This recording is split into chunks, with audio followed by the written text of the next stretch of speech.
This is an absolute treat. You and I go back many, many years. I have a tremendous amount of esteem for you, for your Torah, and even more so for what you've built. I grew up in this community 2 blocks over on Lord and Central. I'm not going to tell you what I associate this building with, but you're bringing a tremendous amount of life to a building that was not associated with that. And I almost wanted to begin with a very basic question about you and what you've done to this community. I grew up in the 5 towns. Your shul is in Lawrence, New York. And I grew up as part of a generation where it became a given that you send your kids to yeshiva. We all went to yeshiva. I was the last of the generation that even remembers non-Orthodox Jews living in the 5 towns. My across the street neighbor, who's now, we love them, the Fuchses, but before them, we love them, was somebody named Wayne. We used to go in his pool. I remember my next door. I remember people back in the day. The old 5 towns. The old 5 towns. The last generation. But we all went to yeshiva. We all studied Eretz Yisrael. And what fascinates me is that this is in many ways the most educated generation. One could argue in all of Jewish history. Let's start with since the destruction of the second Beis HaMikdash. I don't know what the world was like beforehand. Yeah. And yet, in this most educated generation, there's so much work for somebody like yourself. It was like an explosion in the 5 towns of the way that you give over Torah, the way that you relate to people. What do you think you are doing that specifically addresses the needs of this generation? Well, first of all, it's good to see you too. It's good to see you. It's good to see you. It's been too long. Yeah. What do I feel that what I'm doing is addressing the needs of the generation? Because it's not just another shul. There's something different that's happening here. And anybody I talk to, whether it's people in my father's generation, younger, there's this K'hila, there's something different happening here. And I'm wondering, it doesn't surprise me at all because I know you, I'm wondering, something about the older model is not holding up and they're searching for something, not just their own shul. There are a lot of shuls for young Knackers, but they're in search of something. Yeah. But this is the most educated generation. How are they not the most we don't need anything?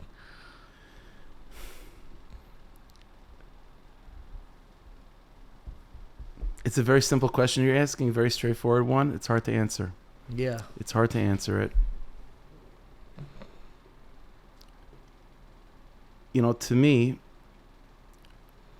I want to daven in a shul where everyone wants to be a navi. I know it sounds silly, but it's really true. I feel that we set the bar too low for ourselves. The generation gets a certain reputation of, you could explain, why it's legitimate to have such a reputation of laziness or tzukot mir, it's coming to me, entitlement. Yeah. But at the end of the day, all of that is just superficial. The nature of the Jewish soul has never changed. And if anything, the nature of the Jewish soul becomes more intensified as the years go on, and the thirst of the Jewish soul as the years go on and it's unquenched becomes even more strong. And the thirst for the Jewish soul is to experience prophecy, is to open one's eyes and to see reality for what it really is, which is just an expression of godliness. And I've decided, with the shul and with the people that I interact with, is that that's the language I'm going to speak to, and that's the person I'm going to talk to. I'm not interested in talking to the side of them that's 2024. I couldn't care less about that. But what interests me is that a generation ago, we had incredible rabbanim, and they've all been wonderful. A rabbi with that vision, I feel like, and maybe I'm wrong, the whole, people would have rolled their eyes. What kind of wacko, maybe they still do. But I'm curious how you articulated that. Like, in what way were you able to disclose that vision to a group of raised in the 5 towns, thank God, financially, materially successful? Do you think there's something about your messaging or something about the financial success of this generation that allows them to examine these things? Like, we didn't have shuls like this 100 years ago. Right. Well, first of all, we're, me personally and us as a chaver are still figuring this out. So we're not a finished product because we're not Nevi'im yet. So we're still not a finished product. So I can't speak as if we have all the answers and we're done. Yeah. It's far, far from it. Far, far from it. I joke with the guys that the name of the shul is Mevakshei Hashem. And so every Jew is welcome to the shul as long as you see yourself as searching for God. Once you feel that you found him, then we kick you out. So that's the rule that we have. Yeah. So we're definitely not finished. Definitely not finished. But one of the feelings that I had was, and again, I can't say it was a conscious decision, and it still doesn't, and still isn't like necessarily a conscious decision, but I just talk as if everyone's on the same page anyway. Like let's assume that we're all on the same page, that we're all looking for God, and we all want to experience Yiddishkeit in the deepest, most profound, and the most concrete way. And we all want Geula with every fiber of our being, and we're all disgusted with the reality of exile, and we're disgusted with God's concealment, and we want to experience what tzitzis and tefillin and Shabbos really is. I'm just going to assume that, and I'm going to talk to that, and you'll catch up. When we are coming here in the parking lot, so you have a very cute little shtick that on every parking, usually when you come up to a shul, at least the shul I grew up with, you have the parking spot for the rabbi and the president, and that's the whole reason why you want the chashivas of being on the board. And your parking sign says, every yid is a big tzaddik. This part reserved for a big tzaddik. Reserved for a big tzaddik. So the righteous and everyone. And it's cute and it's sweet and it has the messaging of the shul. Yeah. But I'm wondering if that messaging, and this is an old concern of like, is going to erode people's sense of like actually needing to become a big tzaddik. Meaning, if so much of what gives us a special merit is this Jewish identity that we're a part of the Jewish people, so every yid is a big tzaddik, which is a real thing. We have something special. Then how do you ensure that doesn't lead to a type of complacency, or dare I say, I'm going to use a fancy academic term, antinomianism, where like... Ooh, that's fancy. Very fancy. I'm a fancy guy. But like, okay, why do I have to follow? Why do I have to be so careful if Lamaisa, my main merit is the fact that I'm a Jew? How does that messaging not backfire on people's almost like the yira, the sense of awe, of responsibility, of taking agency for your life? So it's interesting. I think it's very much connected with what we said before. If, when I look at a yid, I see them as just a human being in the year 2024, with everything that comes with being a human being in 2024, happens to be they also have responsibilities as a Jew, then you're right. Then that part of who they are is looking for excuses not to work. Is looking for excuses not to push, looking for excuses just to get by. So if that's the person I'm speaking to, and then I tell you, you're great, you're good, you're golden, God loves you no matter what you do, then of course the person's going to fall into that complacency or whatever the fancy word was. Antinomianism. There you go. But that's not how I think we have to see Yidden. And the way we look at a Jew is not only significant for us in terms of like our perception towards other, to other people, but it actually affects the side of the person that emerges. Like if I look at a Jew and I look at them as a superficial, entitled child, then that's who's there. And then that person has to be told, you're going to go to hell unless you work hard. But then, first of all, and even if you do that, and the person does work hard and does become, an accomplished Talmid Chacham or whatever, it's really just to avoid hell, which is very nice, but that's not turning you into a Navi. But if I look at a Yid and I look at the Yid and I say, yeah, I'm not naive. I understand that there's the 2024 person over there, but that identity pales in comparison to the person that I really want to speak to, which is a fire. Then all I need to do is to create an environment that's conducive for that fire to burn. I don't have to. When you have a fire, you don't have to make it burn. Just give it fuel, give it space. It goes on its own. And I think we have to collectively believe. We have to define each other as that.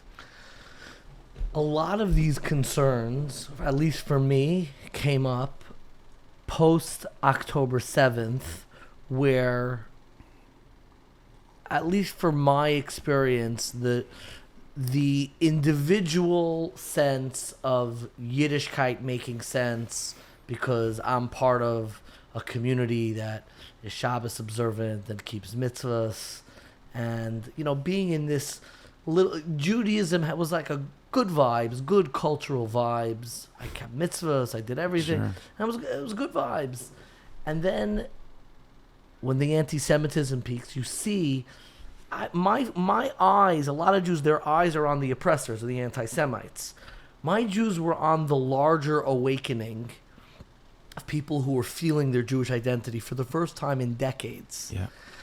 But what frightened me was how impossible it seemed after almost 100 years where the Orthodox community has been focusing on building itself, building yeshivas, building school system. And the original people who, didn't want to come in, they wanted, more integration in American society. We're now 100 years later. They don't remember it was a hair of a difference between Orthodox and non-Orthodox. I know because my Zaidi, Right. It's a hair of a difference. Right. And now we're awakened to this wider landscape of American Jewry. We're open up to this wider landscape of the citizens of Israel, secular citizens of Israel, who are... And I'm struggling with the hierarchy that we have assigned for ourselves. How is that ever going to reach beyond our community? And I'm curious if you think, is there ever an appropriate time to almost reformulate the way our community thinks about others? Because when we talk about, you talk about K'hal Yisrael, Knesset Yisrael, and it's such an important part, and every Yid is a big tzaddik.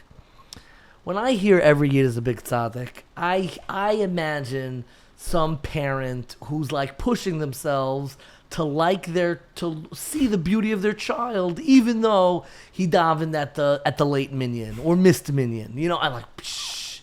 So it's easy to love that kid. To realize that even if it's hard to sit in shul the whole time, we could still love you. Right. We're in a generation. There are Jews who know absolutely nothing, Yeah. and their ability to matriculate into the Orthodox community seems impossible. They didn't go to yeshiva. How do we take our lens of the importance of the body, the collective body of the Jewish people, without eradicating the hierarchies that have really shaped our community? We have hierarchies. Being Orthodox in our community is better than being non-Orthodox. Sure. Keeping more mitzvahs is better than keeping less mitzvahs. So how do we reformulate a vision that can reach beyond our community? I think part of it is appreciating what Torah mitzvahs is, and what is the construct of Yiddishkeit. What is that? Yes. Because I think once we understand a little bit better what the construct of Yiddishkeit is, what exactly is it that we're trying to do, then I think we begin to realize that it's a system that by its very definition, encompasses the entirety of the Jewish people. See, I said before, like, what is a Jew? What is a Yid? We have to, we as a community, as individuals, we have the responsibility to, as I said before, to look at other Jews and to define and to define and bring out from them the identity that we need to bring out. I'll give you an example. You know, when right after October 7th, right after Yontif, Matzah Yontif, so we all came together in shul for Tehillim. So everyone was here, so I came in, say Tehillim, and I noticed that the lights were dim, the lights were off. And I went in there, and I said, it's not Tisha B'Av, turn the lights on. And, you know, a lot of the guys in the shul, like chapt, they understood that was a proclamation of something. And ever since that moment until today, nothing's changed as far as I'm concerned. And that, you know, turning the lights on means that we have to be mission-oriented. Mission-oriented and goal-oriented, not reactive, not passive, not just mournful and say, you know, woe is to us. Yeah. This is a situation. Let's just hold on and try to save whatever we can salvage. No. Soldiers. Proactive. Go.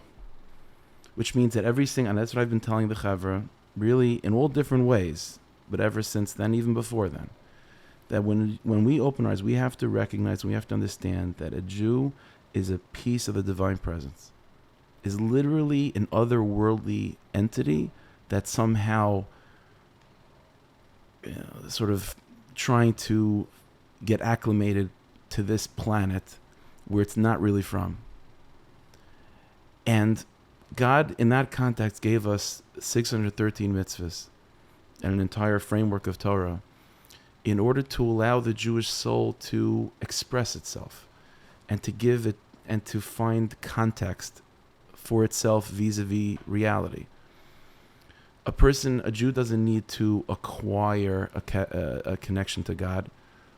A Jewish soul doesn't need to acquire a sense of divinity and eternity. A Jewish soul needs to find the proper language to express it and the proper medium to cultivate it and to bring it from potential to reality.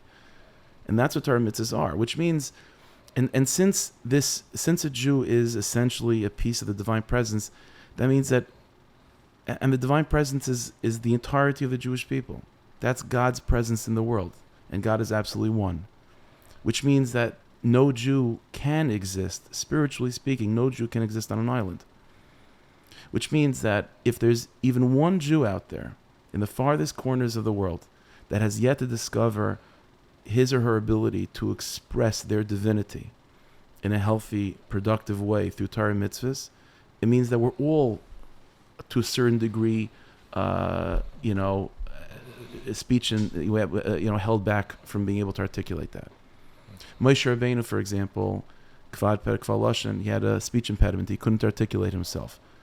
That's not a coincidence, because the Jewish people, if you look in the beginning of Sefer Shmos, in the beginning of the story of the exile of Egypt, where it talks about the Jewish people sort of trying to cope with the exile, it talks about them moaning and groaning and making a lot of noise. They couldn't speak. They didn't have Torah mitzvahs then. Without Torah mitzvahs, the real Jew can't speak. So of course Moshe can't speak either. Mm-hmm. A concern that I have no doubt you've either been privy to or have heard, but there is always a concern that if you take a maximalist, mission-oriented approach to bring together the Jewish people, you're going to end up either getting dirty yourselves, or I think the language that we use now is you're going to give validation to something that shouldn't give validation. So we had a generation, and I think particularly in the yeshiva world, like say 150 years ago, where like as Zionism was beginning to establish the state of Israel, a lot of Jewish leaders who we admire and look up to and we love deliberately said, don't get involved in this. We're not going to be involved in the bill. because it's going to require us to reformulate the very essence of what Yiddishkeit is. Yeah.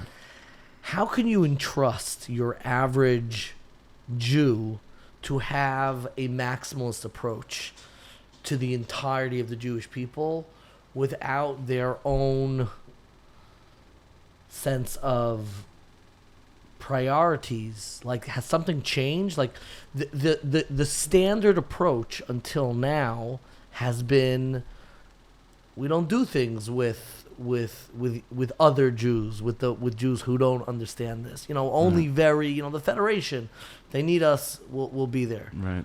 But there's always an underlying concern of giving validation to something that is not traditional. Right. I think what I've been talking about until now, and really what we're trying to create in the shul, is really a mindset. And so I think any activity has to be firmly rooted in a clear mission statement or a clear intellectual construct to make sure that it's always on point and it always sort of stays authentic to what it really is. So I think a person, so what I'm talking about, I'm telling the guys to have that mission-oriented, that's something that you can do, literally, in your own bed. When you go to sleep, just think for a moment about how holy the Jewish people are, and who are we? We decide who we are. We as individuals have the power to bring out from each other the side of ourselves that we so choose. So I think once we have that firm foundation, intellectually speaking, of, again, like I said, what a Jew is and what Torah mitzvahs is in that context, and how if even the farthest, the Jew in the farthest flung ends of the world is somehow uneducated and not able to express his soul through Torah mitzvahs, then it means we're all limited. So I think it's important for that to soak in, for that, to really absorb that idea. And then the question of, okay, so now practically what do we do in order to engage that Jew? And how far do we stretch ourselves in order to engage that Jew? I feel like then we would have the siyat d'shmaya, then we would have the divine helping, the divine assistance, and the sensitivity to be able to figure that out. But it comes, I think, from first establishing a very strong, solid foundation of that. For the people you deal with, and this is kind of returning back to my opening question, I would say nearly, for sure, a strong majority of your shul has learned in yeshivas. Yeah. I'm not, God forbid, asking you to speak anything negatively about the yeshiva system, yeshiva world. I never would. You never would. I know that, exactly. But my question is... Because I never would want to, not because I can't.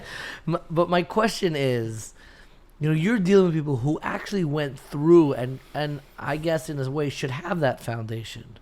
What do you think is missing for the people that you're interacting with?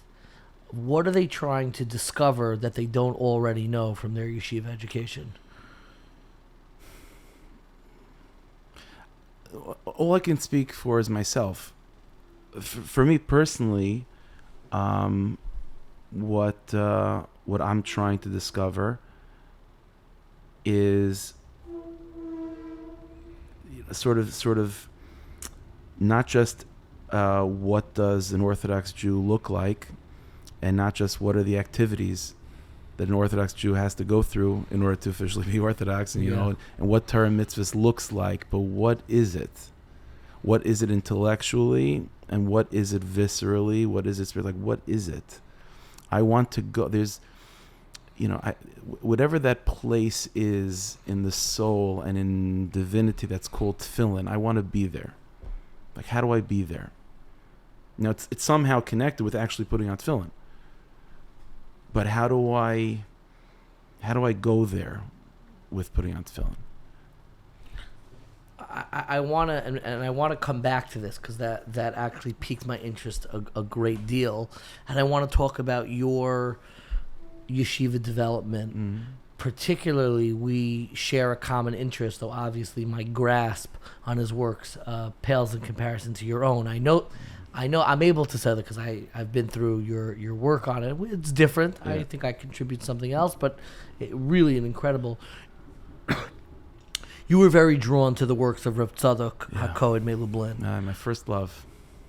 And for me as well, I was drawn to it very, very strongly. And I'm curious for you if you could articulate, what is it? You know, you went to kind of mainstream standard yeshivas. Sure. And then who introduced you to Rav Tzadok, and what is it about his approach that drew you in so strongly? So I tried to remember who, my first introduction to Rav Tzadok. It could have been, and it most probably was, like a shir from Moshe Weinberger, probably. Yeah. Probably. Yeah. You quote Rav Tzadok. That's probably, my first contact with it. But what about Rav Tzadok is so just... one way to think is like this. There's a famous statement in Chazal that Yisrael v'Araisa v'Kudsha B'Yichud Chad. Right? God, the Torah, and the Jewish people are one. Are all one. Right. We reflect each other. Yeah. So everything that's God reflects in Torah. Everything in Torah reflects in the Jewish people, vice versa.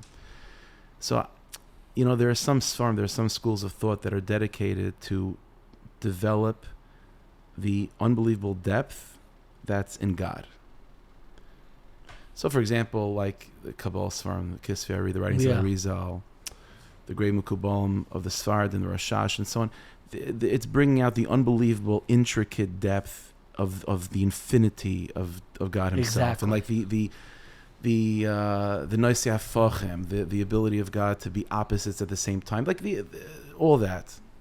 And then there are schools of thought that are there to develop and to really bring out the unbelievable depth and almost sometimes contradictory qualities of Torah. So, for example, even in Halach, like Reb Chaim Brisker, that whole the world of the yeshiva learning, right? Just bringing out the unbelievable, like a piece of Gemara. It's like, whoa, you don't even know. And there's every Gemara which seems like simple. It's like conflict and contrast, and they're both coming from the same place yet disagreeing with each other. And then there's a school of thought that brings out, I think, the mystery and the depth and the contradictory qualities, but yet cohesiveness of the Jewish people, and that's Reb Tzadok. I think by Reb Tzadok, you discover how mysterious we are, not just how mysterious God is and how much Torah, how we are, and not just like the Jewish soul versus like an animal soul. Yeah. That's somewhat of a simplistic contrast.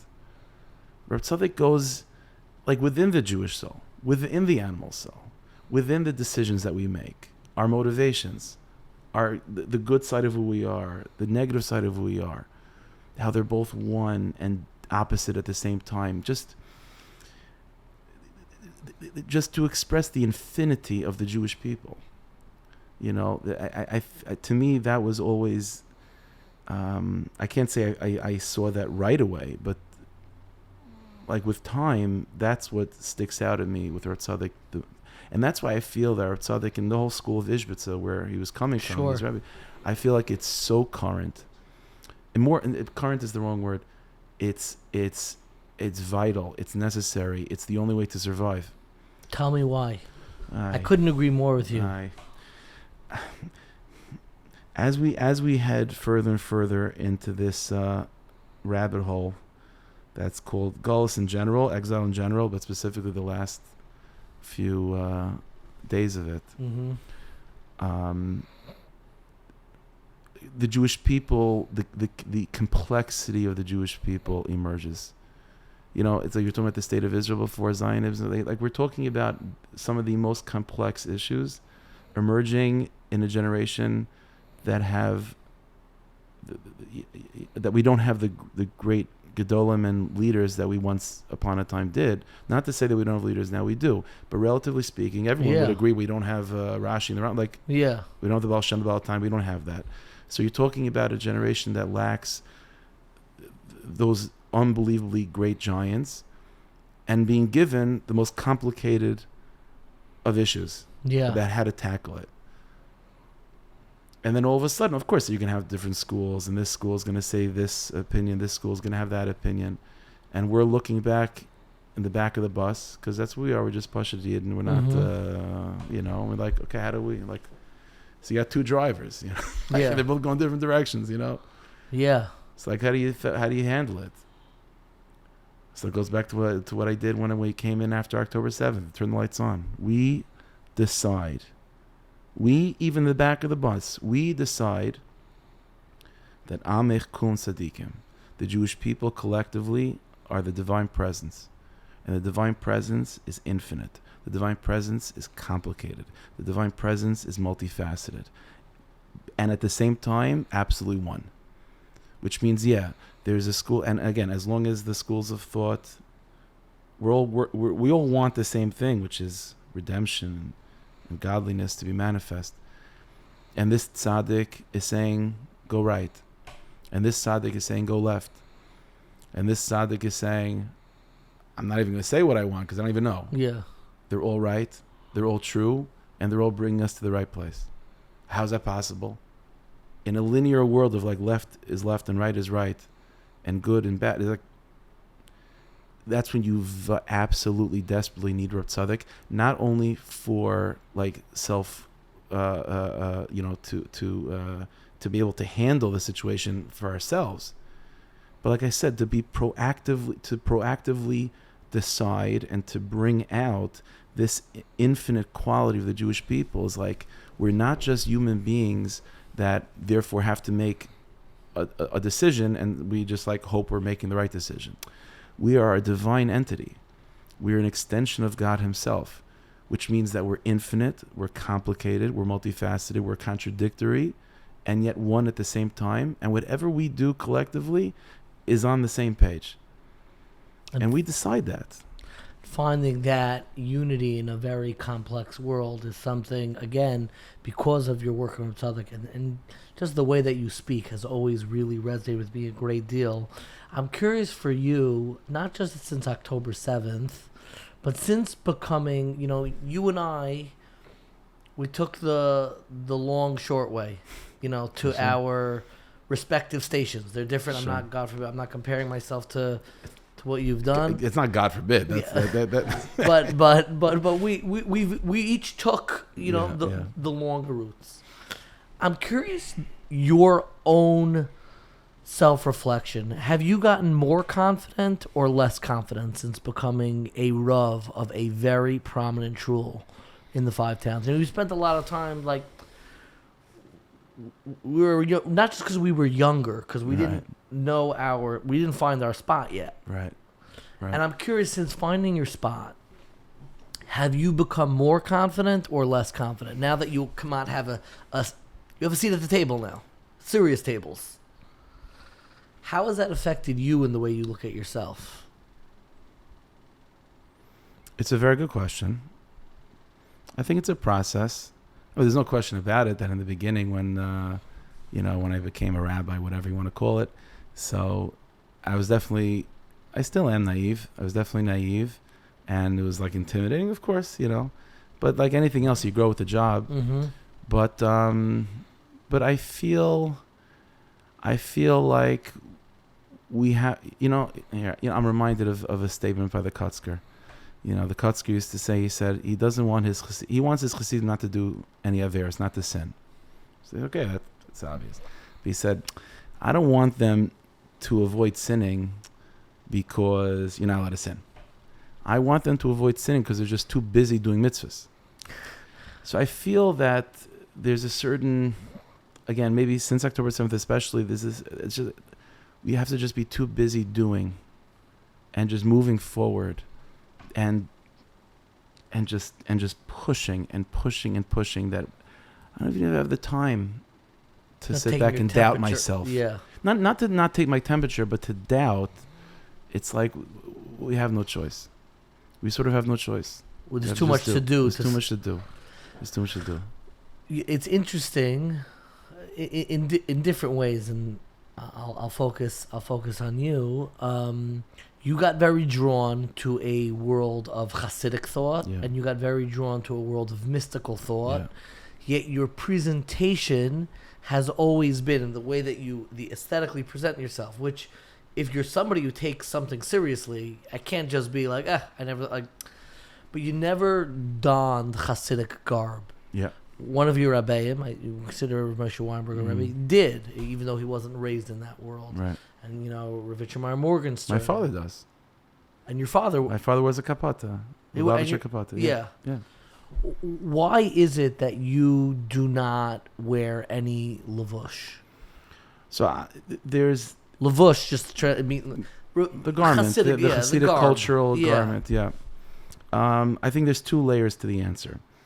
One, the chitzanistic answer, the superficial, not the outside answer. The outside answer and inside answer. Yeah. So speaking amongst friends. Yeah.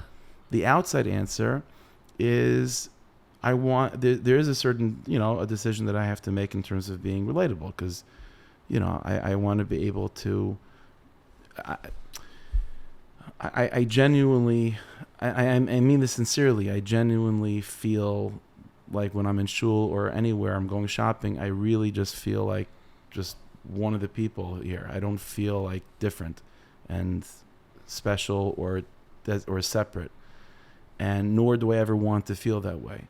So, so one reason to keep the sort of modern look, short jacket and so on, is to make sure that I always continue with that relatability. But again, like I'm saying, not only on the outside, but like genuinely, because I really do feel just like one of the guys. Mm-hmm. I really do feel that way. So that's one side of it. But there's also a pneumius, there's also an inner side, which is that it's hard for me to decide if I'm going to pick one, what am I going to pick? So I wear a bagisha, so that means I'm not Chabad. I wear a Chabad thing, it means I'm not the Polish Chassidim. And what about my the fact that I'm drawn to the Sfardish Mekubalim?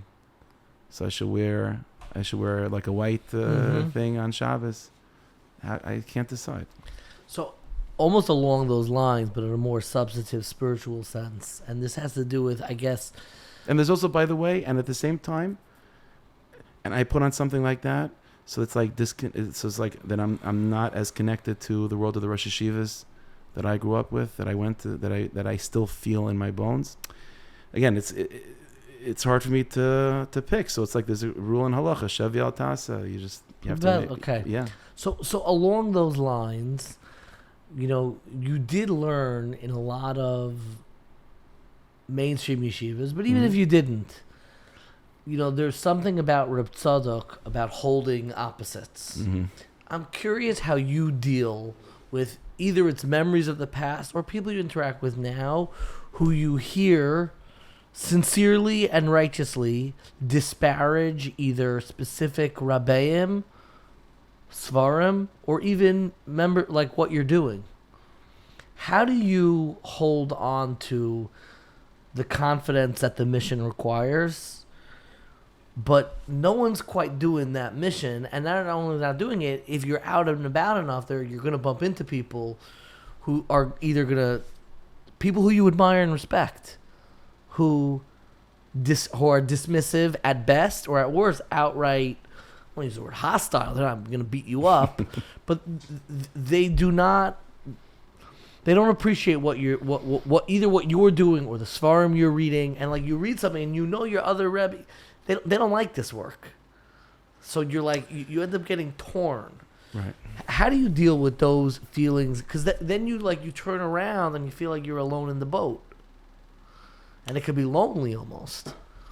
So I'll tell you the truth. I've been asked this question a lot, and you have. Yeah. Yeah. No, I don't mean to take it away from you, but it's like, I'll tell you the truth. First of all, maybe I'm just not exposed enough, and I sort of stay in my own 4 cubits. Yeah. So, or I'm protected. I don't really feel any hisnagdus, any opposition, or any. if anything, it's only positive interactions with people. And I'll tell you the truth, like I really don't feel, and I'm saying this with real honesty, I really don't feel that I'm saying or doing anything that's novel or different. I really don't. Staring directly in my eyesight to your right at the collected writings of Rav Kook. Yes. You and I both learned in the yeshiva world. Yeah. They don't learn Rav Kook for very strong, and in some places for very, very strong reasons. Even at that level. I just don't see it. What do you mean by that? Meaning, you know the history. You know that there were very real. I just don't see it. I don't see a difference between Abai and Rava, between a piece of Babasra and Eitz Chaim and Rav Kook and Lubavitch Rebbe, and this, I just don't see a difference. Sam Rav, I don't see a difference. I don't know how to articulate it. I just don't see a difference.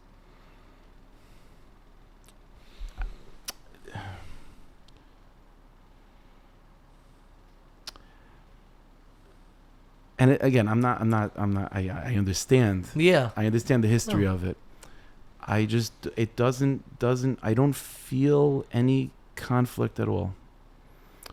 I don't feel any conflict. I feel like it's all Torah, it's all truth. They all complement each other. I feel like when the frame is wide enough, then it can encompass many things that seem to be different on the outside. But I don't see the issue.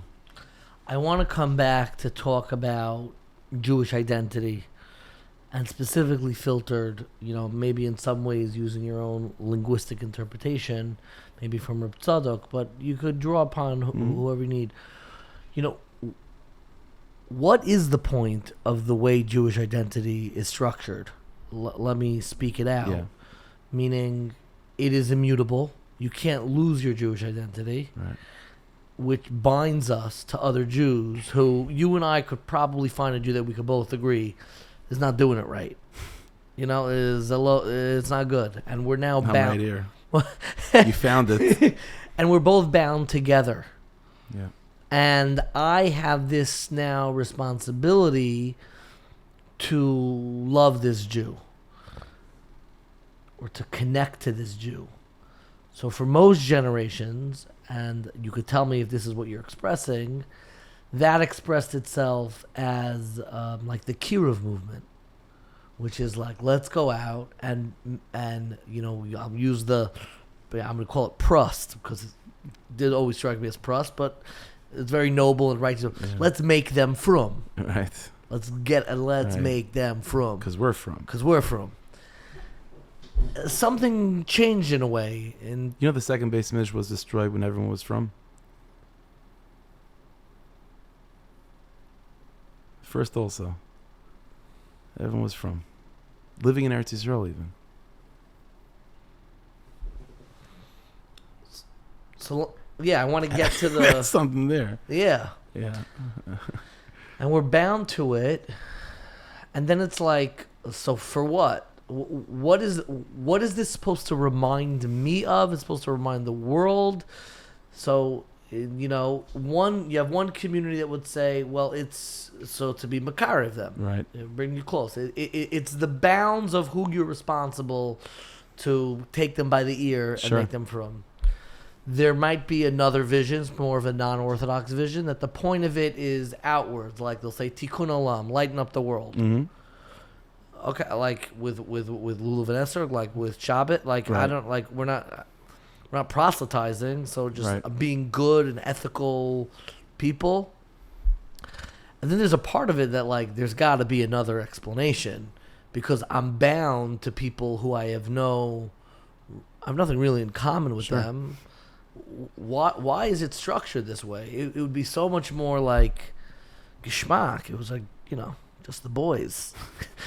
Just the chevra, and in the chevra we'd have, good who are good in learning and good in chesed. But the way we talk about K'hal Yisrael, it's like it was like just the chevra, like not like the. Right. Not the weirdos, not the losers, not the nerd, Right. not the no shaykhs, all the language we use. What's the point? What's the point of this? I was once by a weekend, like a Kiruv weekend, Yeah. run by like a very well-known, and I was schmoozing with some of the like Makarvim, frontline people like this. And I asked them, why do you care if someone else keeps Shabbos or not? Explain to me why you want to be makar of someone. I understand it's your job, so you have to make a living. I get it, but why do you want to do this? And what's interesting?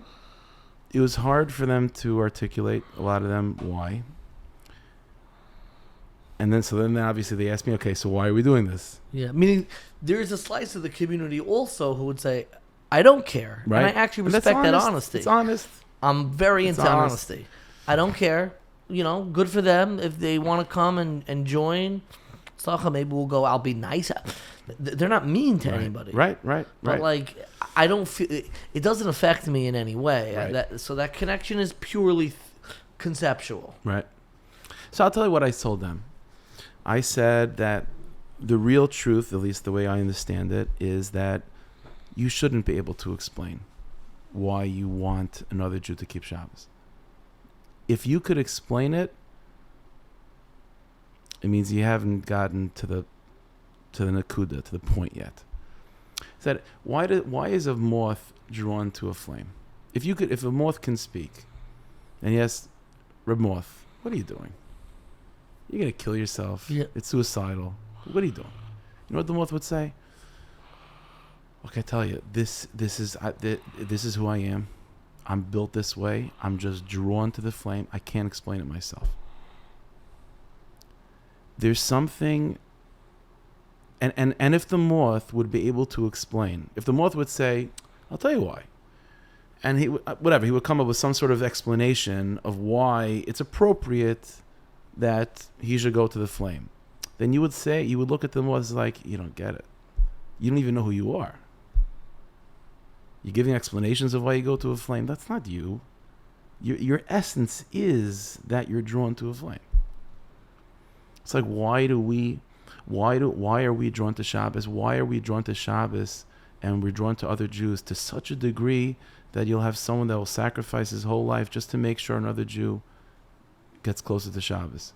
It's inexplicable, and it has to remain inexplicable. It's because the essence of the Jew, like going back before, we're a divine entity, and Shabbos and tefillin and eating kosher and all, the whole thing. That's our expression. That's our communication. That's the vessels in which we discover ourselves, which we move from potential to reality, and growth and moving from potential to reality is not a choice.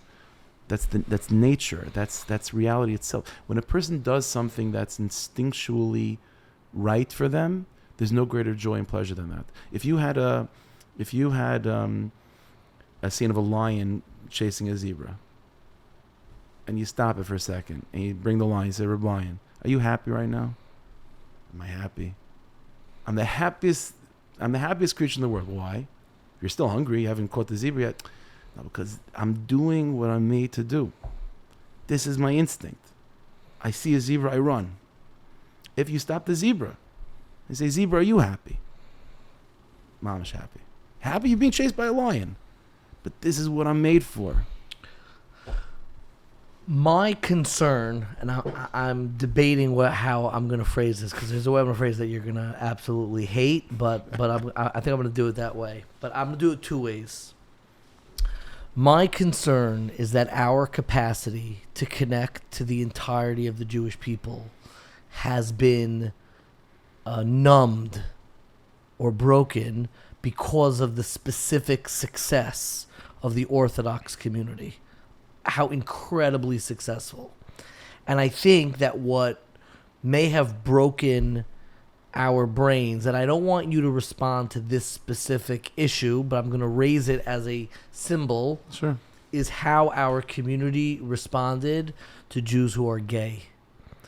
I think it almost like stumped the community of like, I guess like we're not for everybody, like we're for a lot of people. Right. And then it became much more about like fitting in, about like who's gonna fit in, meaning the Kiruv movement is it's so Orthodox centric that it doesn't make sense to even be makar somebody who will never be able to fully integrate in our community, which begins to erode your faith in what is that mysterious identity.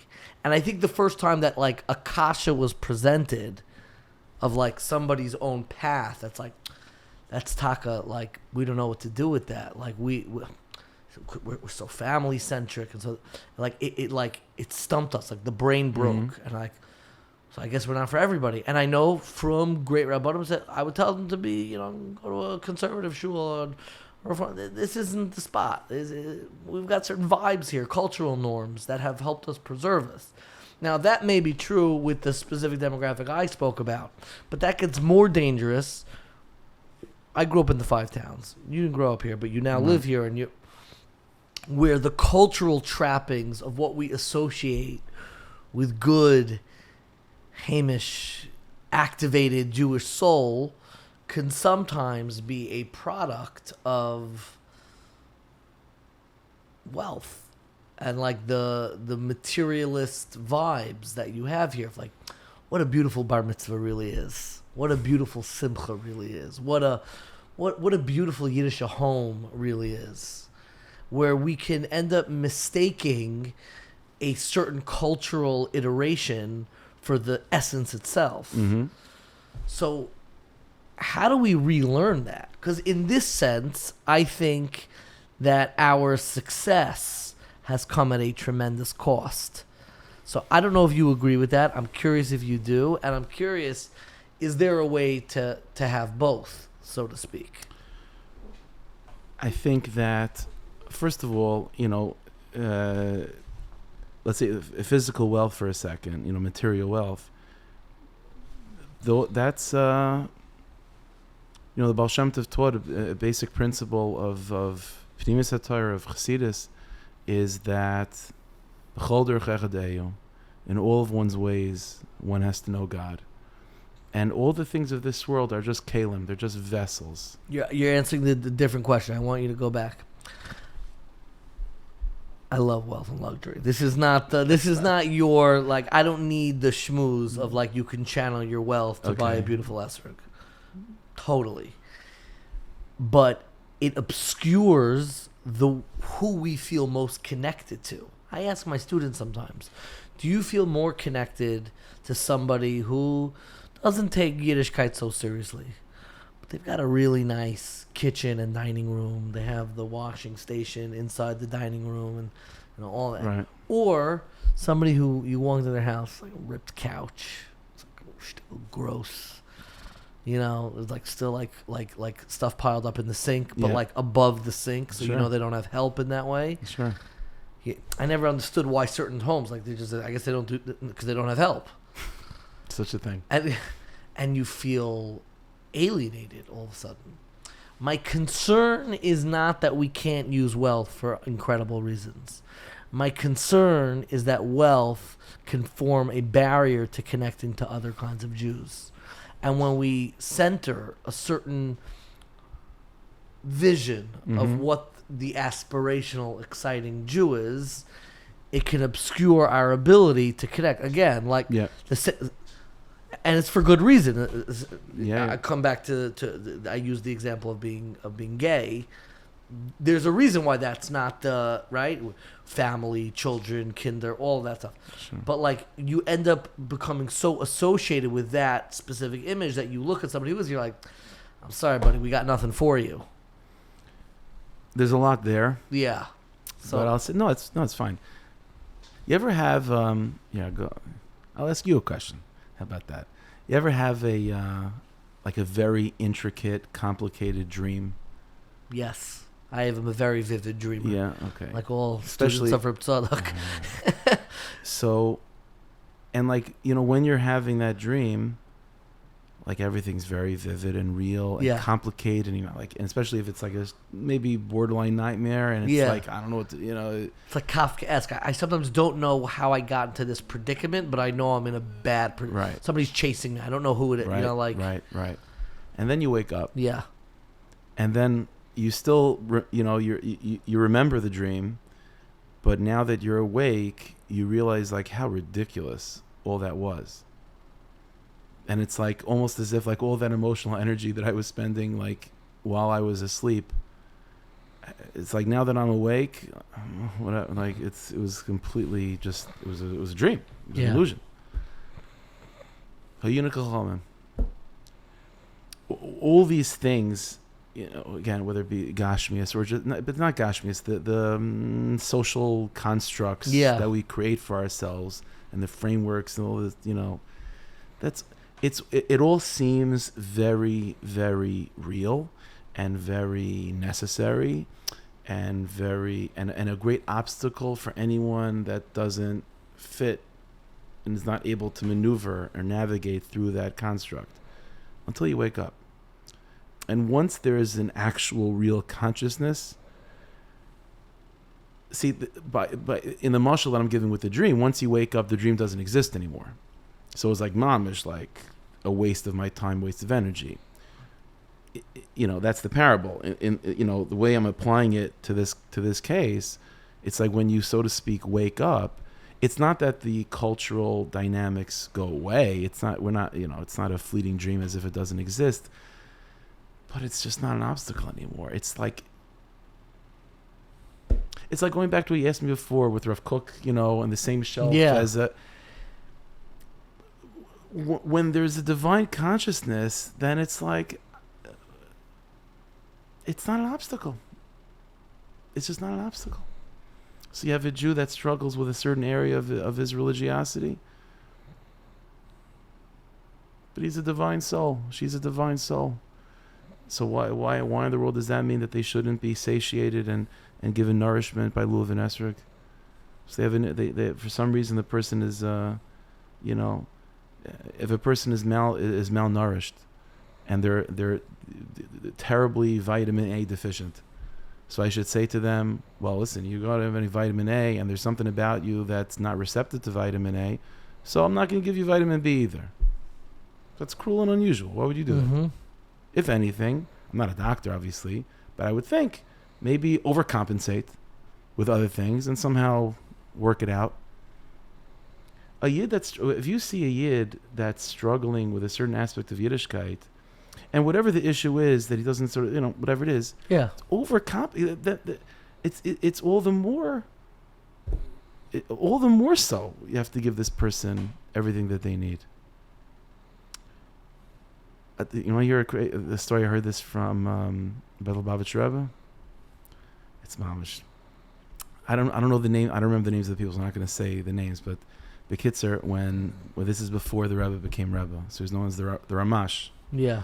So the Maisa goes that he once, the Ramash was by Yechidus with his father-in-law, the Frierdiker Rebbe, Yussie Zakutinsky, and he came out of that audience with him. And he saw in the base medrash or whatever, there was like a couple bachrim, just like shmuzim, was Beinas Darm or something between.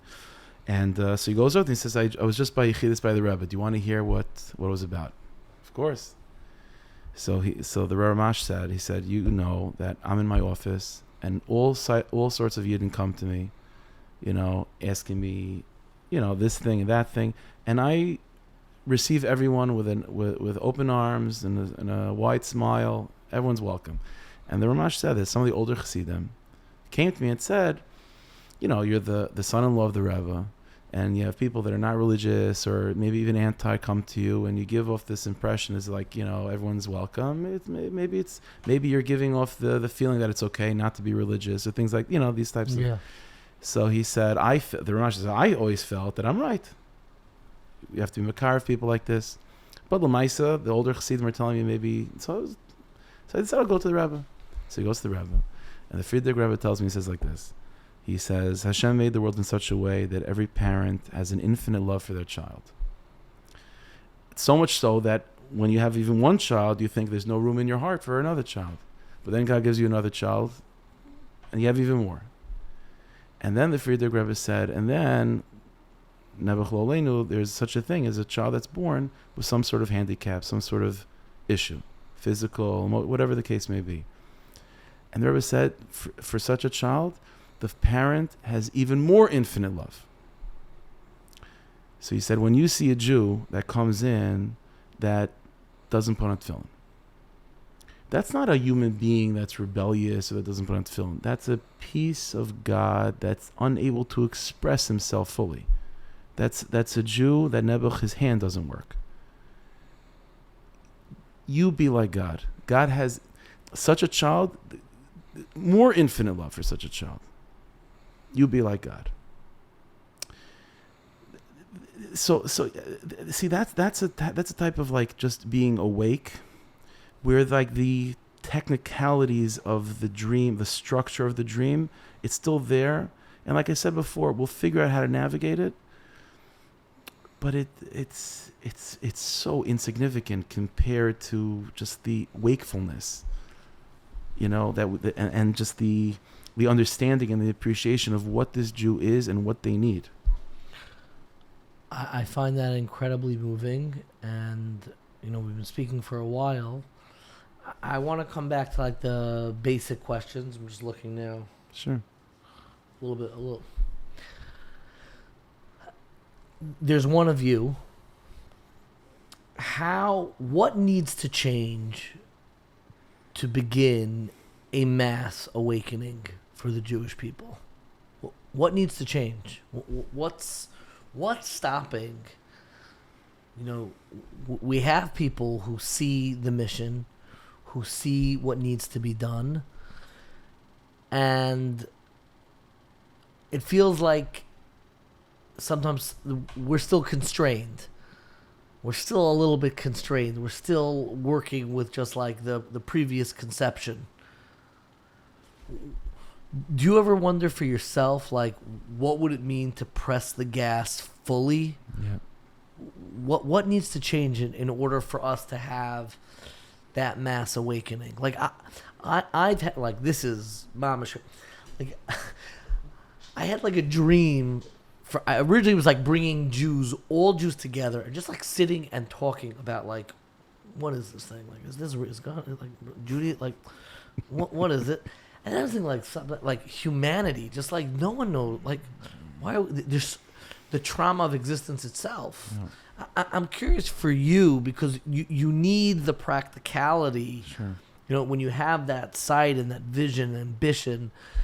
I guess you quoted the Lubavitcher Rebbe. It was people like the Lubavitcher Rebbe, even more so than Reb Tzadok, because Reb Tzadok's Torah stayed in the book. It didn't build the institutions to transmit it.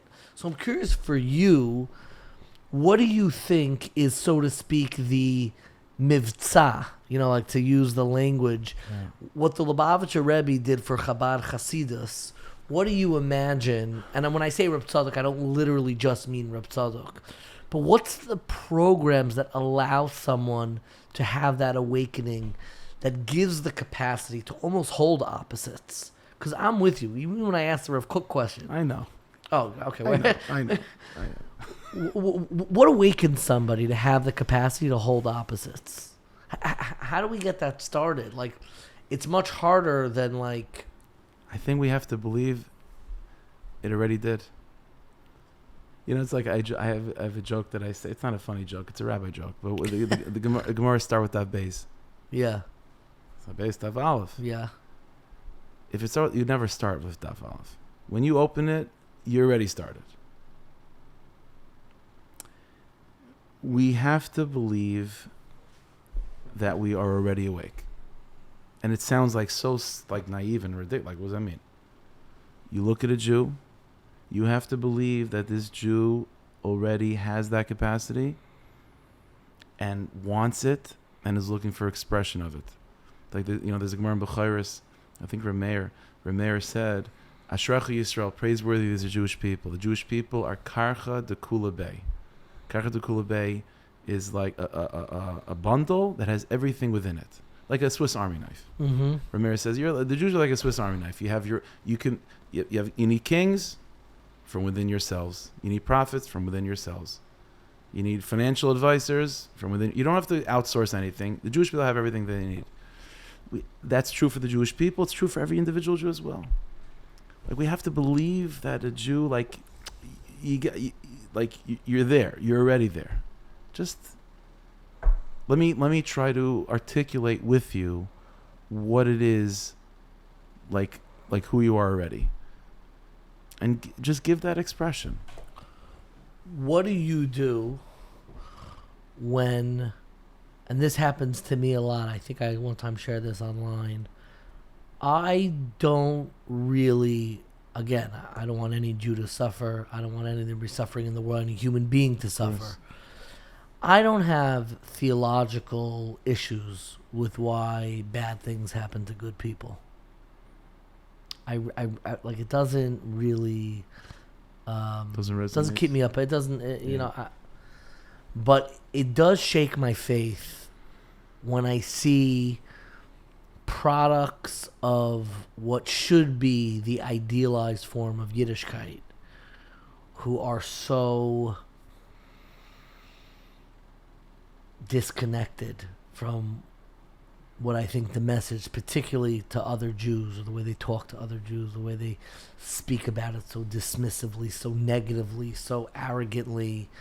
I hate, my Achilles heel has always been, I hate, which is probably part of the reason why my relationship with, Orthodox institutional life is so tenuous. I hate triumphalism. I hate it. And I hate Orthodox triumphalism. I hate it.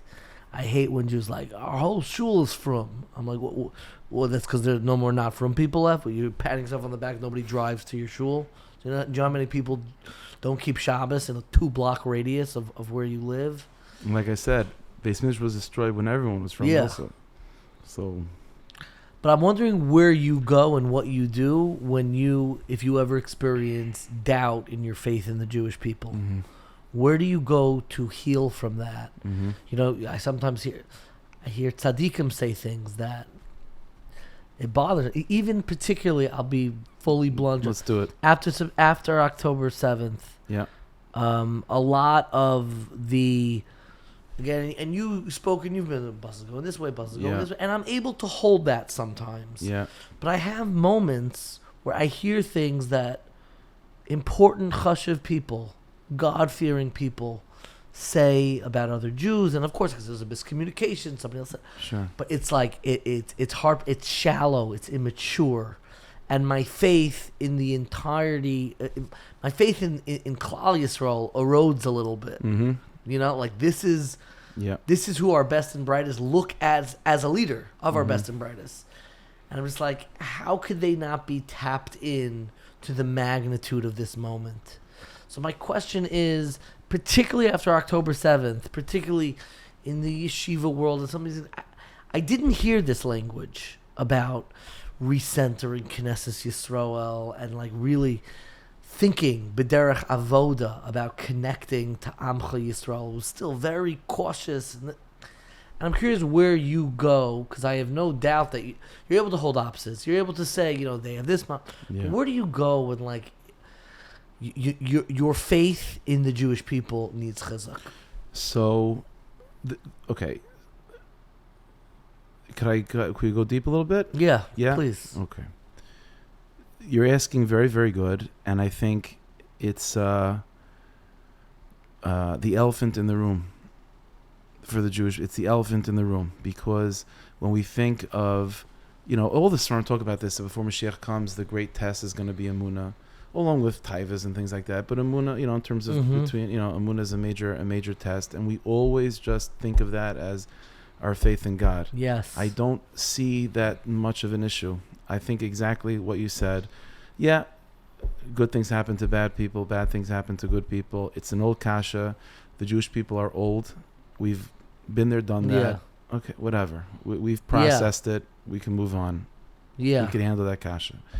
The crisis of faith that's current is not faith in God, it's faith in the Jewish people. It's faith in tzaddikim. I think that is a necessary discussion to have, absolutely necessary. I think it's one of the ikra avodas now. It's everything that we're talking about until now with K'hal Yisrael and believing in K'hal Yisrael. It's one of the great final tests. It really is. Because I don't want to turn into a, cynical and farbissina, cynical, and you post. No, you can't be. I can't.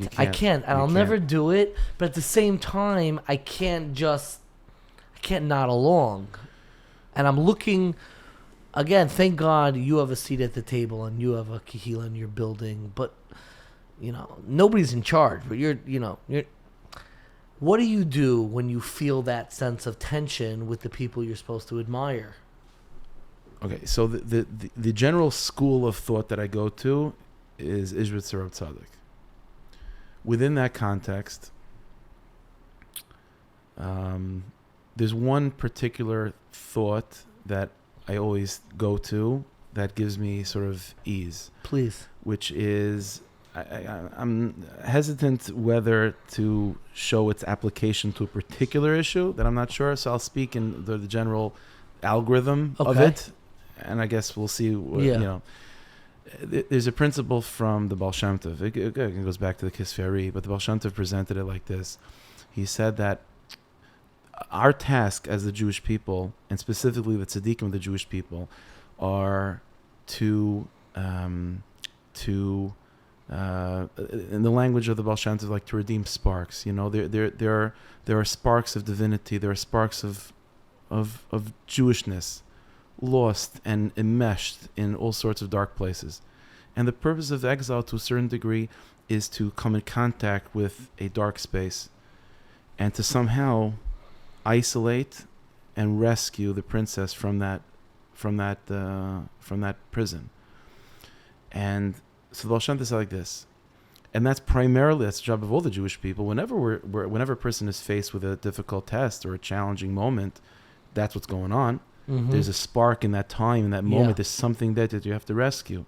And you have to somehow figure out how to navigate and sort of detangle it from the darkness and find it. That's true for every single one of us. It's especially true for the tzaddikim. And they have a big job because they're the ones that are tasked to really face head on the most difficult sparks to rescue. So what's the process? So outside of just keeping halach, I'm talking about mindset. What's the process? So the Baal Shem Tov said it's a 3-step approach. Whenever you're in order to rescue the princess, in order to rescue a spark, 3 steps. Step number 1, hachna. One has to, in other words, in order to rescue the princess, you have to vanquish the dragon, so to speak. We'll use the first approach, the first 2 approaches are primarily focused on vanquishing the dragon. And the 3rd step is rescuing the princess. The first step is hachna, which means subduing. Standing up tall to that dragon and saying, "You terrible dragon, how dare you even try to hold on to the princess? Like, what are you doing?" Like the Gemara says in Brachos, when a person's confronted with the Yetzer Hara, what's the first thing? Yargiz Adam Yetzer Hara, yell at it. Hachna. Don't, instead of imagining it as a pit bull, it's a chihuahua. Yeah. Get out of here. Get out of here. What are you doing? Yeah. That's hachna. And the second step is, ironically, havdalah. Havdalah means separation. Not only am I belittling it, it doesn't even exist. I'm not even giving it any cheshivas at all. I'm disassociating myself with that darkness completely. See, the first step, I'm also part of that. I'm contented, and I'm in, because I'm a part of it too. Like, in other words, in the mashal, you have the knight in the shining armor, but he's protected with shining armor, so he doesn't have darkness. But that's not the way to redeem a spark of kedusha. To redeem a spark means that you have to be in that darkness too. And so the first step is hachna, yell at it, subdue it. Second step, completely detangle yourself from it with the spark, like a huge mechitza between you and that darkness. And finally, once that mechitza is up, then spiritually speaking, darkness can't exist on its own. So once you make that dividing line, it's like you're by yourself, automatically it dissipates. Then finally It's like- hamtaka, sweetening. Yeah. Then you can redeem the spark. The way I think is as follows. There are certain tzaddikim. All tzaddikim are trying to redeem. When you say tzaddikim, what I mean is tzaddikim literally means the righteous. the of righteous, the the leaders of the generation, the rabbis of the generation. yeah. The Jewish people have this is just on the side, parentheses, the Jewish people have a sixth sense about us. We know who our tzaddikim are, who our leaders are. It's not a vote. It's not like... Yeah. We know. The ones that we know. And so, like you said before, and some of them are legitimately Gedolei Hadar, leaders of the generation of Torah, serious, big people that we're mamish dust under their feet. Halavai, we should be dust under their feet. And they don't seem to be speaking languages that resonate. Meeting the moment, yeah. So these tzaddikim, all the tzaddikim are tasked with redeeming the princess, with taking the spark out. But there's some tzaddikim that their souls are custom made for step 1 of hachna. Some tzaddikim, they're custom made to do step 2, which is havdalah. And then there's other tzaddikim, they're custom made for hamtaka. Now, whereas when the Baal Shem Tov formulated and presented it, it was very linear, which is there's step 1, step 2, and then finally step 3. But Ishbitzer Radzin, always tells us, don't think lines, think more circles. Yeah. Right? Which means that all these things are happening at the same time. So you could have... We just say, okay, the state of Israel. Yeah. Right? Zionism. Like what's Zionism? Yeah, what is this whole thing? And sometimes it feels like we're rehearsing, especially in the American yeshiva world, we're rehearsing old battles. Yeah. I'm like, and what bothers me, if I could just articulate once we're naming the... Yeah. What bothers me is when American Jews who have lived here for, 75 years are then hearing negative talk about Jews who are living in Israel. I don't care what it is. And even for a moment, they should be able to look at themselves and feel any sense of like, I'm doing the right thing because I'm against the state of Israel, or not fully aligned. I'm like, Bubala, we both know you living in, the home you live in, the life that you have has nothing to do with Zionism or anti-Zionism. Let's get real for 30 seconds. Right. So listen, when it comes to that topic, I think, again, like I said before, I don't see a distinction. I think everyone is all agreeing to the same thing, which is there's a spark of divinity in that. But at the same time, it's enmeshed in incredible darkness. So it boils down to the algorithm that the Baal Shem Tov said. Hachna, Havdalah, Hamtaka. So doing, separation, sweetening. So some tzaddikim, their job in terms of that particular inyan, and again, I'm not like everyone is multifaceted, everyone has different shlichus. I understand what you mean. Their job is hachna. All they do is yell and scream about it. Yeah.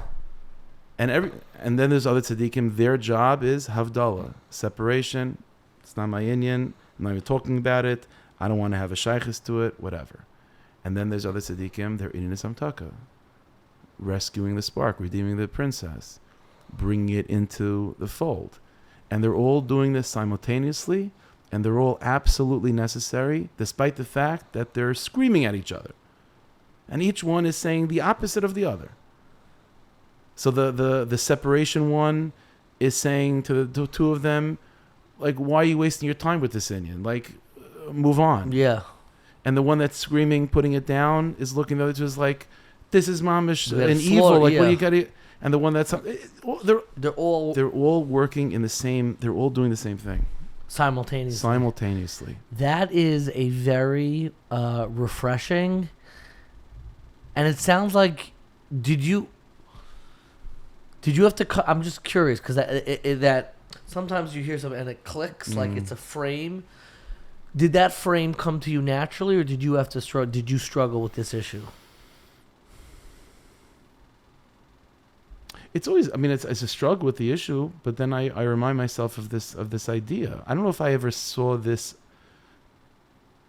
Because to me, that model is also different approaches to how you work with other Jews. It's the whole thing. It's the whole thing. And now we're in this generation where everything's happening at the same time. And that's what's going on.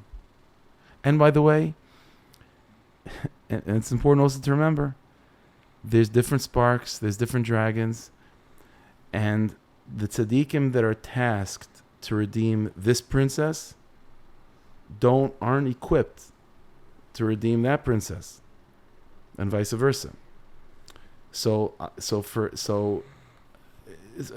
person has to also be aware of that, which is that, like, you know, in Eretz Yisrael, Inyan is not our Inyan, and our Inyan is not their Inyan. Mm-hmm. You know what I'm saying? So it's you have to give everyone their space to operate. Well, to come full circle, and it's kind of moving back to the parking spots. Yeah. You know, you've been using the term tzaddikim, which usually, conjures up images. You know, you have these beautiful paintings around the room here, but the parking spots, there's every yid is a big tzaddik. And I never really gave it that frame, but everyone has this capacity. 100%. It's not a capacity, it's an obligation. It's a mission. Everything depends on it. When I think of the word tzaddik, the term tzaddik, to me that conjures up someone who is the knight in shining armor, who's sent to vanquish the dragons and to redeem the princess. That's what a tzaddik means. It's so interesting because I never liked the term. Because it was the type of Hasidus I never connected to that always spoke about the tzaddik. But tzaddik doesn't really not so much talk all that much about the tzaddik. Because Amikum tzaddikim. Yeah. And that gives you, like, in a real way, like, it's not weird for you to think of yourself as a tzaddik. No. Because that quality is not because of anything that I did. That's the mitzias. That's the reality of what a Jew is. We're sent into the world. Like Avram Avinu. It's interesting. What's the first self-describing sentence that a Jew ever said? Like the first time a Jew ever said something about themselves to describe themselves. By Reb Tzaddik, that's always the first thing, right? Sure. Avram Avinu says to the city of Ches, Ger v'soyshav anochi imachem, that I am a citizen and a guest. That's what a Jew is. From here, but not from here. From here, one foot in, one foot out. That's what a Jew is. So that's what a tzaddik is. What's a tzaddik? Tzaddik is someone that's here, but not here. Amich kol tzaddikim.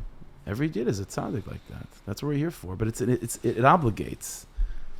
Correct. It's a mission. It's It's not a free pass. No, the opposite. It's the opposite. Gets you a parking spot. It gets you a parking spot. I cannot thank you enough. This has been incredible. To sit with you. It's been a while since we sat. That's it true. wasn't in an office like this, and it wasn't with mics and all this stuff. It means a lot to me, and that you've always treated me with a lot of graciousness. Tzaddik. It really does mean a lot to me. I always wrap up my interviews with more rapid fire questions. My first question, I'm always curious. I mean, you have a lot of beautiful Svarim here, but I'm particularly about this question, connecting to the Jewish people. Are there any specific works? I'm curious if you could mention, I don't know if you know any in English. I mean, most of this is Hebrew works, but a work that elaborates and discusses, the central mystery that we've been talking about, which is Jewish identity itself. I mean, I think probably Rav Kook, probably more than anyone else, wrote about that. Rav Kook and Rav Tzaddik really spoke about this concept of the mystery of the Jewish people and our place. Rav Kook mostly more spoke, between the two of them. Rav Kook speaks definitely much more than Rav Tzaddik about the place of the Jewish people vis-a-vis the rest of the world. And Rav Tzadok speaks about, the Jewish people in terms of our own like mysterious self-identity. But both of those tzaddikim, like they are the Baal Batim. They are the really the owners of that space. Yeah. So really anything that you could get your hands on in terms of Rav Tzadok. There is some stuff in English that has come out a little bit here and there. Yeah. Rav Kook, for sure, there's also writings. But in terms of that topic of the Jewish people, but those form I would recommend. But the truth is, any single thing that a person learns, as long as if you open a Mishnah, a Pasuk of Chumash, a Rashi, if you sit down to learn a Rashi, and you go with the mindset, which is that this Rashi that I'm about to read is something that the Jewish people have been thinking about for centuries, for millennia. This is now a K'hal Yisrael moment. It's not about you then. Yeah. Then everything turns into a larger national experience. I've always found it very beautiful. This is kind of at the heart of it. Anything that we are studying was preserved through the canonization that ultimately is the acceptance of the Jewish people. It's an amazing thing. Meaning there's no central agency of like this one good, not that one. It's an amazing thing. It's an amazing thing. My next question, I'm curious, if somebody gave you a great deal of money and allowed you to take a sabbatical as long as you needed to go back, imagine go back to school or base measures to write a PhD or book, what do you think you would study? What would be the subject of that PhD or book? Like not tourist, like secular? Whatever you wanted. You can do whatever you want. You get a year, but it's got to be goal-oriented. There's a book or a PhD at the end of this. As long as you need, no responsibilities. If I had no responsibilities and just do whatever I wanted, I would figure out a way how to make this into a PhD, but I'd go to like Yeshivas Mekubalim in Eretz Yisrael and just sit and learn. Just like sit. Mekubalim, Yeah. That's in terms of... Is there a specific strand of Kabbalah that you wish you had time to explore more? Or a specific school of thought?